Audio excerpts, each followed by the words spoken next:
everybody. Welcome to the show. I am your host, your expert life strategist, your business consultant. I am here to help you really grow your business, lean into your purpose.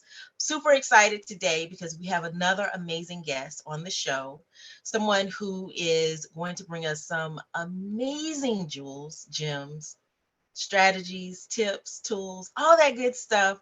Marialexandra, how are you doing today? Oh, awesome. Thank you for having me, Karena. It's honestly a pleasure to be here. Awesome. I love it. I am super excited to be chatting with you as well. No Mary worries. Alexandra, please tell us where in the world you are. I am in sunny, hot Miami, Florida. Oh my goodness. How hot is it? Very hot. It's more Wow. humid than hot. So Yeah. it's uncomfortably humid, let's say. Yeah. I can imagine. I can imagine. So are you from Florida? No, I was originally born in Venezuela, but Okay. I grew up in basically the entire world. My dad worked for an American company for the international part of the American company, so we got moved around a lot. So I lived the life of like what they call an army brat.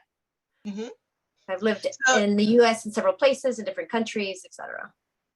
So it kind of caught me off guard. You said I grew up in the entire world. And I'm like, wait, what? Did she not finish the sentence? So I absolutely love that. So you are a citizen of the world, as they say. And I absolutely love that. And I am familiar with the term army brat. I grew up in an army town. Both my parents were military, but we did not travel at all. Ironic, huh? Yeah. But I absolutely love that. Love that. So, Mary Alexandra, tell us, please. We are all waiting to hear. How are you loving on the world around you? Oh, there's so much good in the world. Honestly, I think there's so much coming up. The minute you asked me that, one of the things that has me really excited lately is how kind people are, especially when we've in my business, for example, I've tried to change the way I speak to my customers, and I've been asking for feedback, and it's been wonderful getting the feedback from our customers, and it leads me to thinking how amazing when we actually communicate with people in a genuine way and people respond in a genuine way, be it personal or business wise. It's so incredible to get people to react to you genuinely, and you really create great bonds and friendships that way. And I think that's the best part. I let me tell you, you are speaking my heart, girl, because I absolutely believe in authenticity, being genuine. As most people know that have been on the show, most people that have not been on the show, but I say this often, I don't do pre-show interviews for that very reason because I want that authenticity. Now, we do have an application process. However, we don't have a conversation beforehand. There's no script that's provided to you. There's no list of questions or anything like that. So I absolutely 100% agree with you that that authenticity that we begin to really weave into our business is ideal and key at this Yeah. point in the game. What brought you to that point? What made you think this is something that we really need to have in our business? Well, you know what? We always get a lot of emails and letters, handwritten letters and calls regarding our business and what we do. But lately, we've been trying to change a little bit of what we offer, our products, the products that we offer. And I really wanted to hear from our customers what they thought about the products that we thought weren't working and why they weren't working.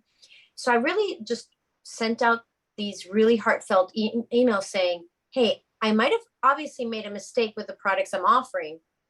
Can you share why you didn't buy it or why you didn't like it? Mm. And it was kind of scary to do that because you don't want to, first you're admitting to thousands of people I made a mistake, and second of all you're saying now tell me why you didn't like it, so you're not going to get the nicest feedback.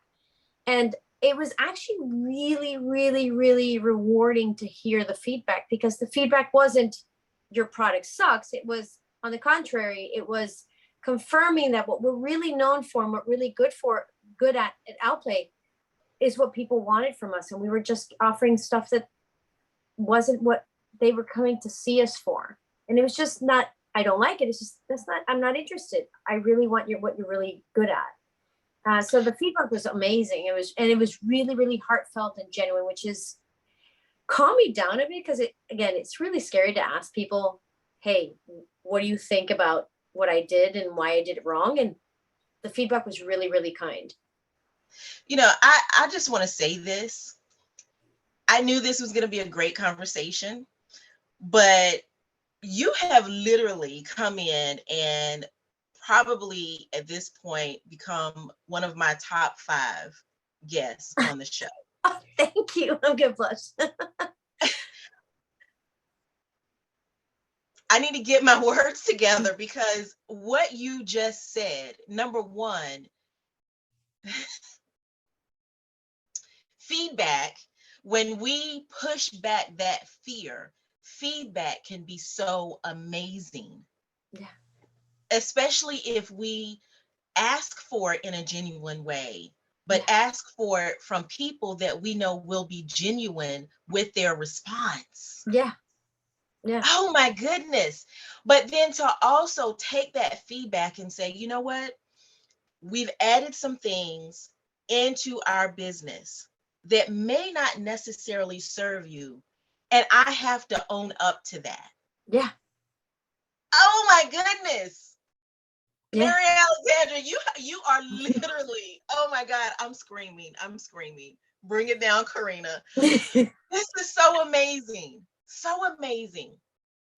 So when you decided to do this, you've already said that you went scared, because sometimes we know we have to go scared. We can't not go, because we know on the other side of that, there is some amazingness.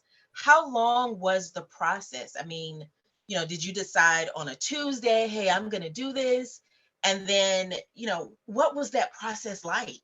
Well, let me tell you, first we had to decide of what we were going to do with the products. And we have a lot of products that are just sitting there on our shelves and not moving. And we weren't really sure why. So it'd been a process of at least, I'm going to say 3 or 4 months, saying, what are we going to do with these products? They're not moving. They've been here forever. And it fell on me to take the last step as the CEO to say, okay, this is what we're going to do with them. So I finally made the decision, okay, let's get rid of them. That's it. We're getting rid of them. They're going to go all on sale, all gone. And then I had to let our customers know, but I didn't want to just send out like a flash sale email. I wanted to really explain to our customers why we were doing this. That email, I decided that we were going to put everything on final sale and get rid of it all on a Thursday. I didn't write the email until the following Tuesday, because I didn't even know where to start. Because I wanted to be really as honest and as informational or educational as possible with my decision process and the reasoning behind everything. But I was terrified of what I was going to say. So it took me about 4 or 5 days to actually really gather my thoughts. I finally put it into an email, and then we sent the email out on that following Wednesday, because I wrote it and I still had to like sit with it. We sent it out on the following Wednesday, and it was just unbelievable. The response was, and then we've sent out a couple emails later following up, asking for feedback on why these products didn't move. And so we've gotten even more feedback from that. And it's been, I mean, of course we've gotten some nasty emails, because, you always have those, but even those emails taught me something. We had one person email saying, don't you understand that customers don't like these kind of emails? Wow. Well, it was the only email that we got like that. Which means it does not apply. Exactly. And I still responded and said, thank you for your response, because you're actually giving me feedback and I'm learning from what you're saying anyway. So even if your feedback wasn't as positive as everybody else's, I appreciate it anyway. So there's always something to learn. So from all these emails, it's been a lesson. It has been a true lesson in business and in life, a lesson. And that is the amazingness of these fireside chats, these conversations that we have here on the show. These are some golden nuggets that sometimes you have to sit down, evaluate the situation, and then move in fear, but still move, Yes. and then make that decision to go forward.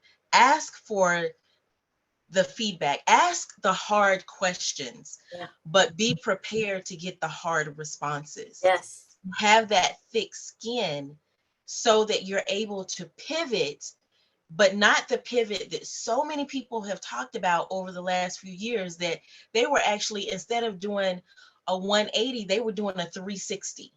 Yeah. And so just for those that, maybe you need to get a visualization, a 180 is when you turn away from something or in a different direction, but a 360 is when you turn around and you're back in the same spot. Yeah. Exactly. And so I love the fact that you did a 180, you did a true pivot for not just the betterment of your company. Yes, it bettered your company. We will not, you know, disagree with that. But it also was an experience for your customers as well. You literally partnered with Yes. your customers Yes. so that they could have what they need and you could have what you need. Such an amazing, amazing story. I am so glad you were on the show. So glad. Thank you.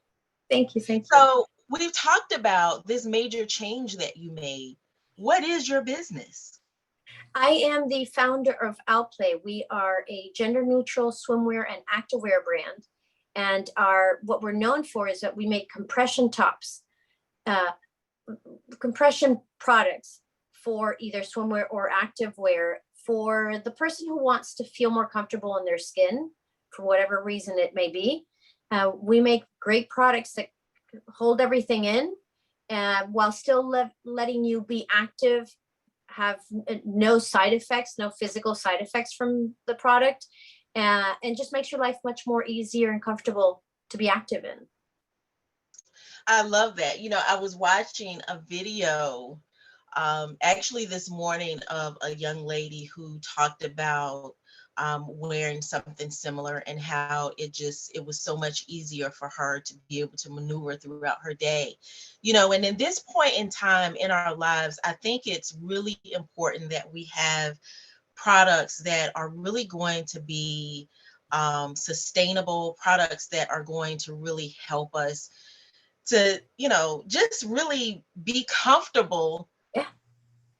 throughout the day, throughout, whatever projects we're working on, whatever we've got in front of us. So tell us how, Marialexandra, how we can get in touch or just like buy your products, really. Just go Yeah, and look for your products. of course. Our website is shopoutplay.com.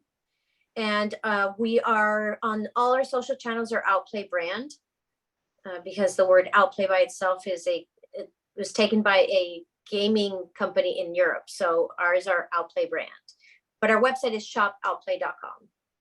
I love it. I love it. I absolutely love it. So I did want to ask you, so how long ago did you start Outplay brand? I started Outplay 9 years ago, May of 2014. And I started Outplay after several pivots. I was a bridal designer for many, many years in my formal life.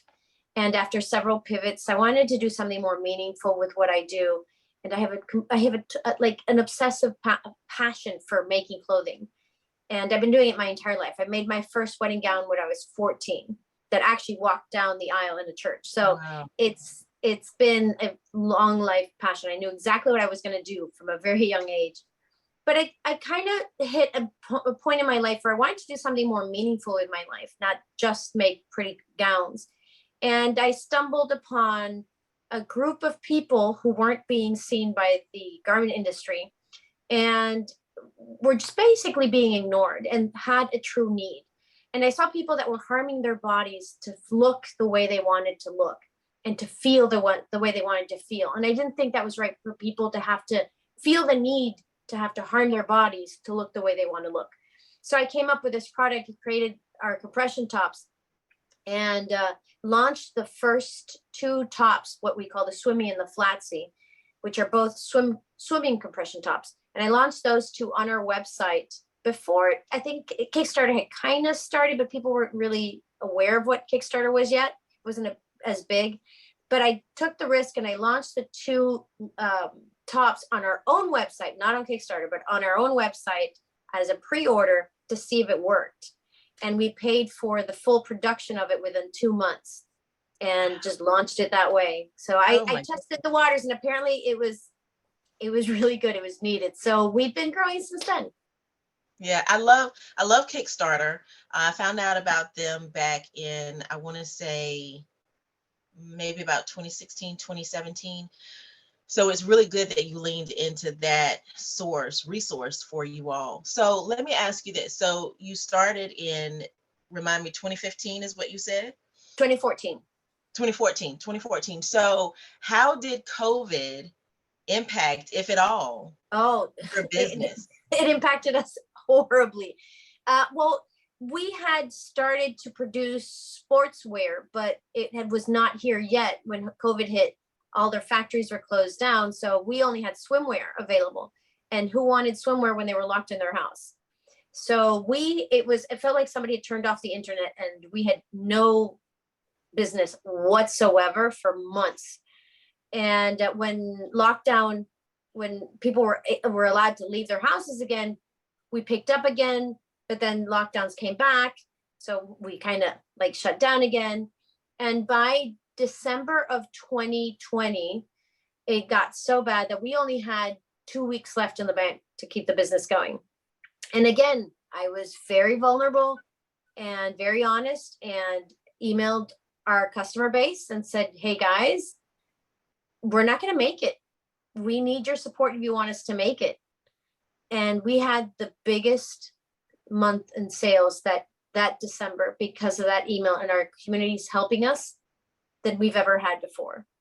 It was, I get chills every time I tell this story, because it was a crazy, we got emails saying, you don't have to survive because this is your business. You have to survive because you are ours.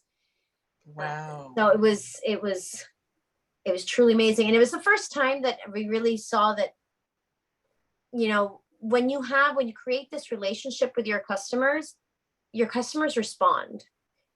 Because we're not this big corporation that doesn't care. We're actually this tiny family-owned and family-run business that really does care about what we're doing. And when your customers know that, they respond, and it makes a difference. What an amazing way to love on the world around you. What an amazing way. And I don't mean this to be sly or anything like that, but it's not even so much about the product that you provide. It's about the love that you provide to the people that want your product. I hadn't seen that way, but yeah. I hope that they feel it, because it is. This is a labor of love, and I hope they do feel it. I think they do. I sense that they do, because listen, when you love on the people that you're supposed to love on in the way that you're supposed to, you can give them a paper clip and they'll be fine. That's true. And I just really feel like you have learned how to really lean into your community and love on them and have them reciprocate that love in such a genuine and authentic way. And I applaud you and your community for that, because that's what it's all about. That is literally what small business ownership is really about. Yeah. Yes, it is.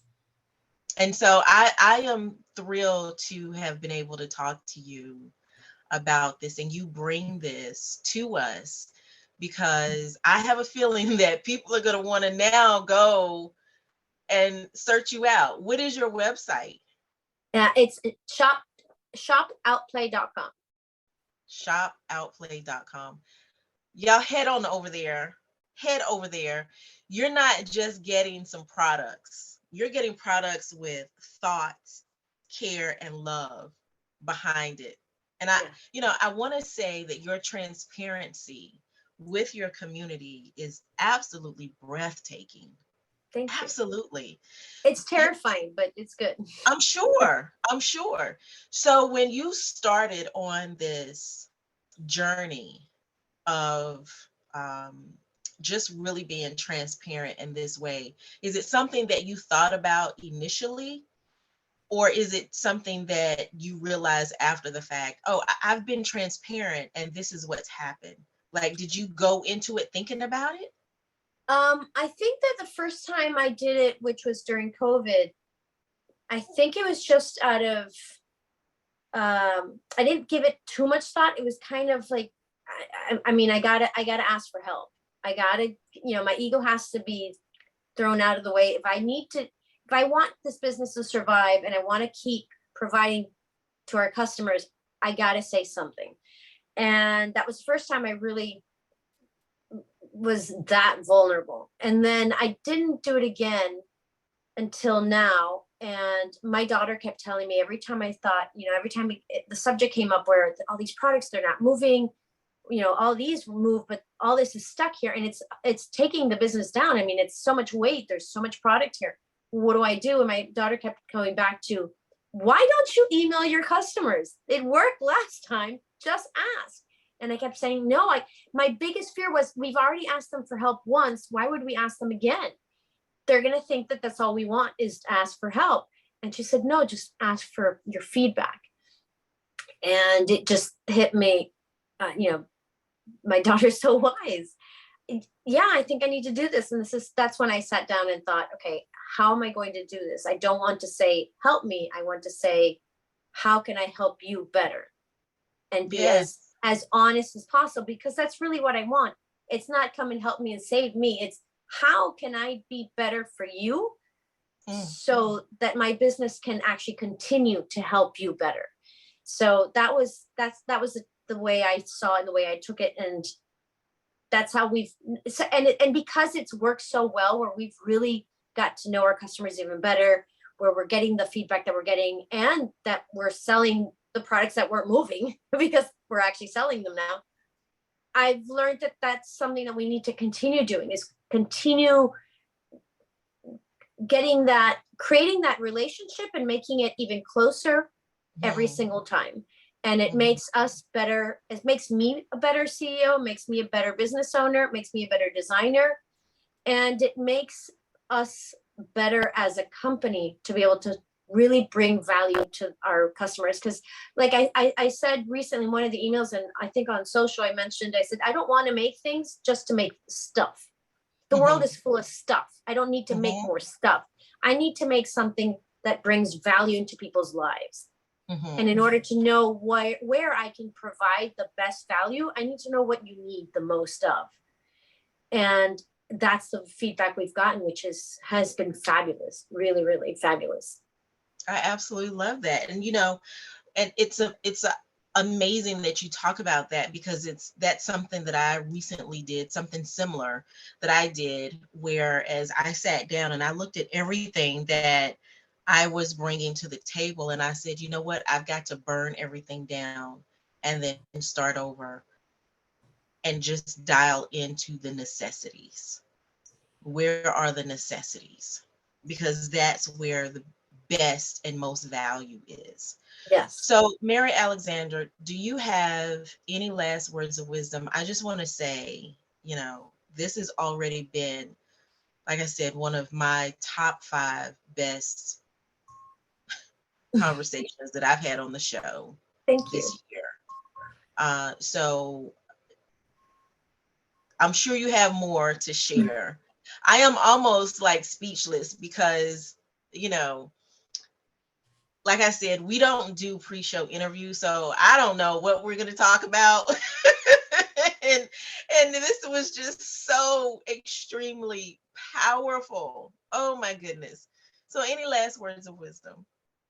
I just think be yourself, be honest, be authentic. And, we're all going through things in life.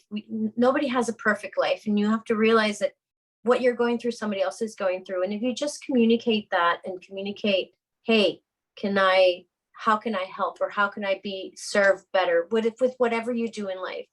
you're going to get so much good back, and it's worth Yeah, it. I love it.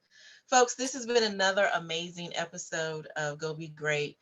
Marialexandra has really laid a really deep foundation for us today on how to go be great.